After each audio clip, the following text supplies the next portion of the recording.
जानते हैं कि शिक्षा विभाग के द्वारा जो है बिहार में जो ब्लॉक होते हैं उस ब्लॉक पे की रिसोर्स पर्सन यानी कि केआरपी के पदों पे भर्ती निकाली गई है, जैसे कि मैंने आपको जानकारी दे ही दिया था, जिसमें अगर आपने स्नातक पास किया हुआ है तो आप यहाँ पे फॉर्म को भर सकते हैं। 21 वर्ष से लेकर 45 वर्ष के बीच में आपका उम्र होनी चाहिए, ठीक है। तो इस वीडियो में हम बात करेंगे कि कैसे जो है फॉर्म को भरना है, किस तरह से स्टेप बाय स्टेप आपको फॉर्म को भरना है। इससे जुड़ी जो है सभी जानकारी हमने इस वीडियो में कवर करने की कोशिश किया हुआ है, तो प्लीज़ वीडियो शुरू से अंत तक लेकर जरूर देखेंगे। सबसे पहले आप जो है easy2net.com पे आएंगे तो इससे जुड़ी जो है सभी जानकारी आपको देखने को मिल जाएगा। लिंक हमने नीचे डिस्क्रिप्शन बॉक्स में दे दिया हुआ है, जिसके माध्यम से क्लिक करके आ सकते हैं। 269 पदों पे जो है भर्ती होने वाली है।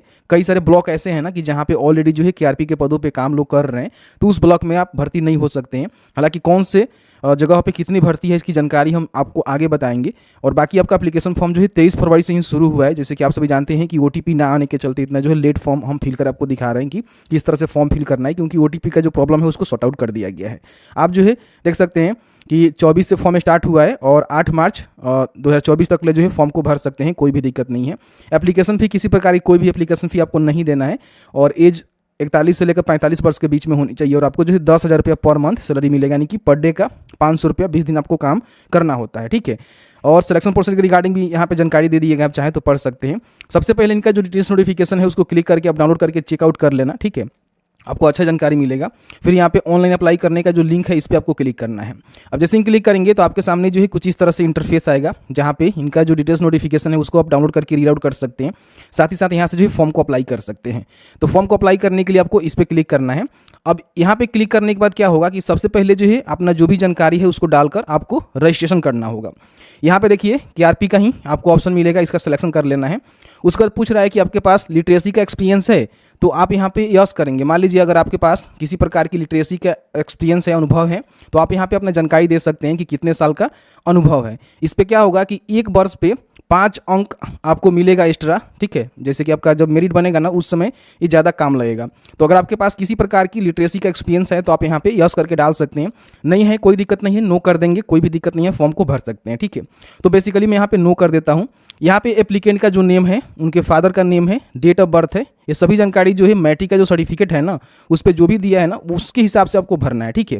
फिर यहाँ पे अपना ईमेल आईडी लिखेंगे और ईमेल के सामने जो है ओटीपी क्लिक करने का पहले जो है ऑप्शन दिया जा रहा था जिसको डिसेबल कर दिया गया है।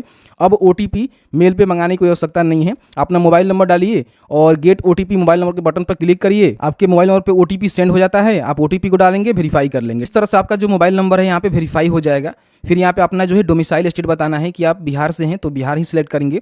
अदर स्टेट वाले भी फॉर्म को भर सकते हैं, तो अदर स्टेट यहाँ पे सिलेक्ट करेंगे और बताएंगे कि आप जो है कौन से स्टेट से हैं। यहाँ पे देखने को आपको मिल जाएगा, जिस भी स्टेट करता आता है हम बता सकते हैं, ठीक है। और आप जो है ऑन रिजल्ट में जाएंगे, इन बातों को ध्यान रखेंगे। लेकिन अगर आप बिहार से हैं तो यस करेंगे, तो यहाँ पे रिजर्वेशन का जो है लाभ आपको मिलेगा। जो सामान्य प्रशासन विभाग के द्वारा जो भी रिजर्वेशन का लाभ दिया जाता है ना वो आपको देखने को मिलेगा, जिसमें देख सकते हैं कि जर्नल हैं, ठीक है, बैकवर्ड क्लास हैं, शेड्यूल क्लास हैं, यहाँ पे एसटी हैं, ईडब्ल्यूएस हैं।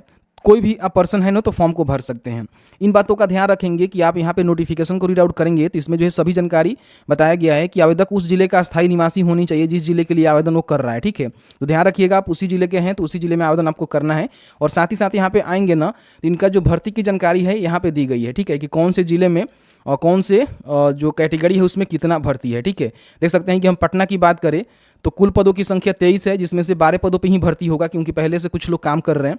इसमें देखेंगे तो ईवार के लिए 2 पोस्ट है, अत्यंत पिछड़ा वर्ग के लिए 2 पोस्ट है, ईवार फीमेल के लिए 1 पोस्ट है, अनुसूचित जाति यानी कि एससी के लिए 3 पोस्ट है, पिछड़ा वर्ग के लिए 0 पोस्ट है, इसके लिए पोस्ट है ही नहीं है। तो इस तरह से देखेंगे ना तो टोटल आपको पोस्ट भी यहाँ पे देखने को मिलेगा, ठीक है, कि कितना पोस्ट है। और साथ ही साथ यहाँ पे देखेंगे ना तो सभी जिले के सामने जो है कैटेगरी वाइज पोस्ट की जानकारी यहाँ पे दे दी गई है, ठीक है। टोटल जो है आपका देख सकते हैं कि 200 आपका जो 69 पदों पे भर्ती होने वाली है। तो इसी के हिसाब से आपको जो है अपना जिलावार देखकर जानकारी कि आपके कोटी में जो है भर्ती है कि नहीं है तभी आपको फॉर्म को भरनी चाहिए, ठीक है। या फिर आप चाहें तो ऑन जॉब में भी फॉर्म को भर सकते हैं। तो यहाँ पे अपना कैटेगरी बताएंगे कि आप जो है कौन से कैटेगरी से आते हैं। अगर आप बीसी से आते हैं तो आपको जो है एनसीएल की जानकारी देना पड़ेगा, नॉन क्रिमिनल जो बिहार से बना होना चाहिए। अगर आप एससी एसटी हैं तो जाति लगा सकते हैं, ईडब्ल्यूएस है तो अपना ईडब्ल्यूएस प्रमाण पत्र लगाएंगे, ठीक है। उसके बाद यहाँ पे होम डिस्ट्रिक्ट आपको बताना है कि आपका जो होम डिस्ट्रिक्ट कौन सा है, तो डिस्ट्रिक्ट बताएंगे यहाँ पे।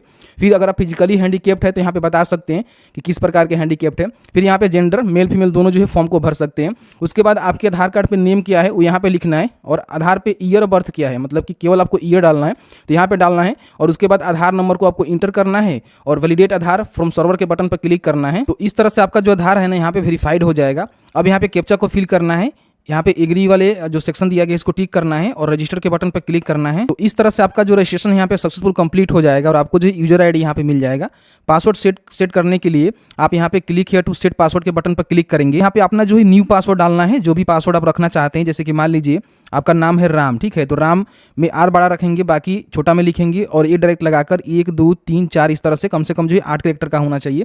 तो अपना पासवर्ड यहाँ पे अपने खुद से डालेंगे जो रखना चाहते हैं, फिर उसी पासवर्ड को जो है रीटाइप करेंगे, दोबारा डालेंगे, कैप्चा को फिल करेंगे और सेट पासवर्ड के बटन पर क्लिक करेंगे। यहाँ पे दोबारा जो है आपके रजिस्टर जो मोबाइल नंबर है उस पर जो है ओटीपी सेंड किया गया है, ओटीपी को डालेंगे, सेव के बटन पर क्लिक करेंगे। अब यहाँ पे आपको जो भी यूजर आईडी मिला हुआ है, आपने जो पासवर्ड को बनाया हुआ है उसको डालेंगे, कैप्चा को फिल करेंगे, लॉगिन के बटन पर क्लिक करेंगे। जैसे ही लॉगिन करेंगे तो आपके सामने जो है एप्लीकेशन जो चेकलिस्ट है यहाँ पे देखने को मिल जाएगा, जहाँ पे सबसे पहले अपना बेसिक इन्फॉर्मेशन तो आपने कंप्लीट कर ही लिया हुआ है। अब अपना जो पर्सनल इन्फॉर्मेशन है उसको आपको कंप्लीट करना है, तो इस पे एक बार क्लिक करना है। यहाँ पे देखेंगे कुछ जानकारी जो है पहले से फिलअप रहेगा, कुछ जानकारी ही आपको भरना होगा, जैसे कि मदर का नेम क्या है वो जानकारी यहाँ पे भरेंगे। फिर यहाँ पे आपका शादी हुआ है कि नहीं हुआ है उसकी जानकारी आप यहाँ पे भरेंगे। उसके बाद यहाँ पे नीचे आएंगे तो आप यहाँ पे देख सकते हैं कि बाकी सभी जानकारी आपने फिल आउट किया हुआ है। यहाँ पे अपना जो भी क्रॉसपेंडेंस एड्रेस है आपको यहाँ पे फिल कर देना है और फिर यहाँ पे पिन कोड लिख देना है, ठीक है। अगर आपका परमानेंट एड्रेस भी सेम है तो आप यहाँ पे टिक कर सकते हैं, नहीं तो अलग है तो पूरा अपना जो भी एड्रेस है इसको फिल करेंगे और यहाँ पे अपना जो है पिन कोड लिखेंगे। उसके बाद थोड़ा सा नीचे आएंगे, यहाँ पे अपना जो है ब्लड ग्रुप बताना है, ठीक है, कि आपका जो है ब्लड ग्रुप क्या है, पता नहीं है तो चेक करवा लेंगे पैथोलॉजी जाकर, ठीक है, या बताना जरूरी है। फिर यहाँ पे आइडेंटिफिकेशन मार्क्स, जैसे कि आपके कहीं भी बॉडी पे कटका तिल का निशान है उसकी जानकारी आप यहाँ पे बताएंगे कहाँ से है। और यहाँ पे देख सकते हैं कि लिटरेसी एक्सपीरियंस में पूछा जा रहा है कि क्या आपके पास है, तो अभी आप यहाँ पे यस कर सकते हैं, नहीं है तो नो ही रहने देंगे। फिर यहाँ सेव के बटन पर क्लिक करेंगे तो इस तरह से आपका जो पर्सनल जानकारी है यहाँ पे सेव हो जाएगा। फिर यहाँ पे गो टू होम के बटन पर क्लिक करना है। अब यहाँ पे अपना जो एजुकेशनल डिटेल्स है उसकी जानकारी आपको भरना है, तो इस पे आपको क्लिक करना है। यहाँ पे सबसे पहले मैट्रिक की जानकारी बताएंगे कि आपने जो है कौन से बोर्ड से पास आउट किया हुआ है। यहाँ पे बेसिकली जो है सभी बोर्ड आपको देखने को मिल जाएगा, जो भी बोर्ड होगा उसका सिलेक्शन करेंगे। फिर यहाँ पे इंस्टीट्यूट या फिर आपका जो भी कॉलेज स्कूल है उसकी जानकारी बताएंगे और यहाँ पे सब्जेक्ट बताएंगे कौन से सब्जेक्ट से आपने क्वालिफाई किया हुआ है, कब क्वालिफाई किया हुआ बता देंगे यहाँ पे, ठीक है। और बाकी जो है परसेंटेज क्या है वो यहाँ पे बता देंगे कि आपका जो है मार्क्स परसेंटेज क्या है। फिर यहाँ पे इंटरमीडिएट की जानकारी भरेंगे कि आपने जो है कौन से बोर्ड से किया हुआ है, कॉलेज का नाम बताएंगे। यहाँ बताएंगे कि आप आर्ट्स कॉमर्स या फिर साइंस से किए हुए हैं, जो भी आपकी जानकारी है उसको फिल करेंगे, सब्जेक्ट बताएंगे यहाँ पे। फिर यहाँ पे पासिंग बताएंगे कि आपने जो है कब पास किया था, ठीक है, तो यहाँ पे आपको जानकारी मिल जाएगा। फिर यहाँ पे जो भी आपका परसेंटेज है उसकी जानकारी आपको यहाँ पे भरना है। उसके बाद यहाँ पे ग्रेजुएशन की जानकारी आपको भरना होगा, ग्रेजुएशन जो है कौन से यूनिवर्सिटी से आपने किया हुआ है, यूनिवर्सिटी या फिर कॉलेज का नाम क्या है।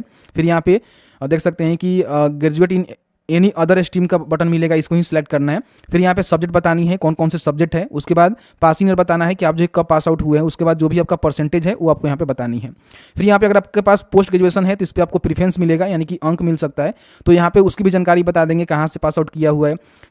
यहाँ पे बता देंगे कि क्या उसका सब्जेक्ट है, कब पास किया हुआ है और कितना जो है परसेंटेज है। इस तरह जानकारी को भरेंगे, इसको भी सेव करेंगे और गो टू होम के बटन पर क्लिक करेंगे। अब यहाँ पे आपके पास कोई एक्सपीरियंस है उसकी जानकारी बताएंगे, तो इस पर क्लिक करेंगे।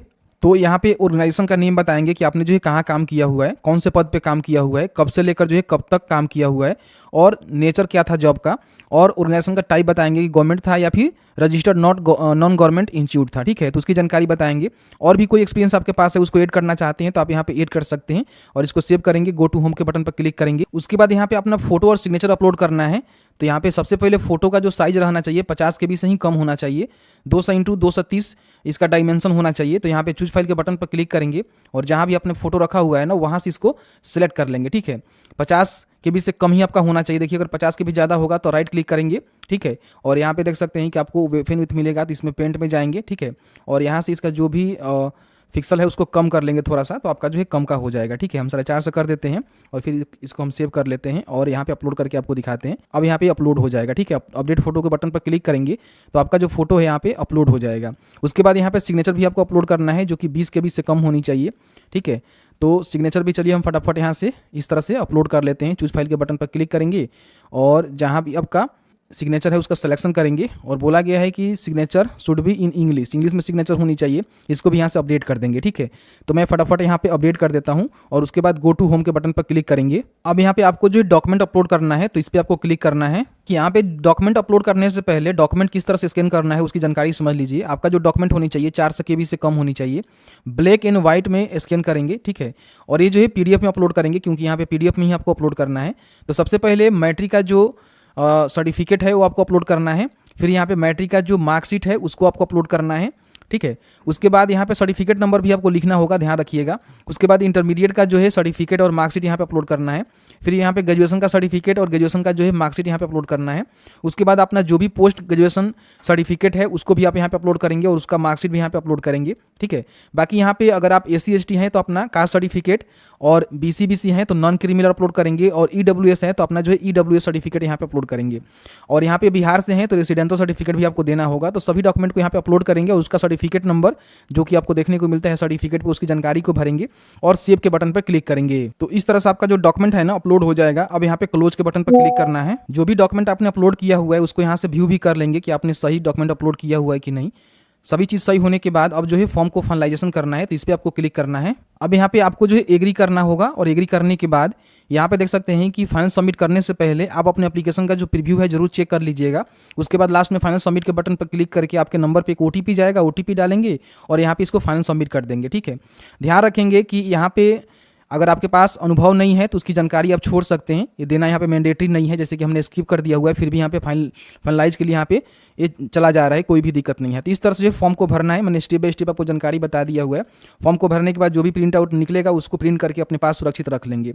फॉर्म को भरने के बाद क्या होगा कि आपका जो है इसमें किसी प्रकार का कोई भी एग्जाम नहीं होगा। जैसे कि मैंने प्रीवियस वीडियो में आपको जानकारी क्लियर करके बताया था कि इसमें क्या होगा कि जो भी आपका मैट्रिक, इंटरमीडिएट और स्नातक का अंक होगा ना, जैसे कि मान लीजिए उसमें 45% से कम होगा तो आपको जो है 10 अंक मिलेगा। तीनों सर्टिफिकेट में 45 से लेकर 59 के बीच में रहेगा तो 20 अंक मिलेगा, और 60% या फिर उससे अधिक रहेगा तो 30 अंक मिलेगा। तो जो भी आपके मैट्रिक में जो परसेंटेज है उसके ऊपर जो अंक मिलेगा उस अंक को जोड़कर जो है मेगा सूची बनाया जाएगा, ठीक है। और जो भी PG या फिर उससे अधिक शैक्षणिक योग्यता रखते हैं उनको 10 अंक एक्स्ट्रा मिलेगा, और बाकी यहाँ पे जो उनके पास अनुभव है ना उनको प्रति वर्ष 5 अंक मिलेगा। इस तरह से 40 अंक उनको मिलेगा, ठीक है।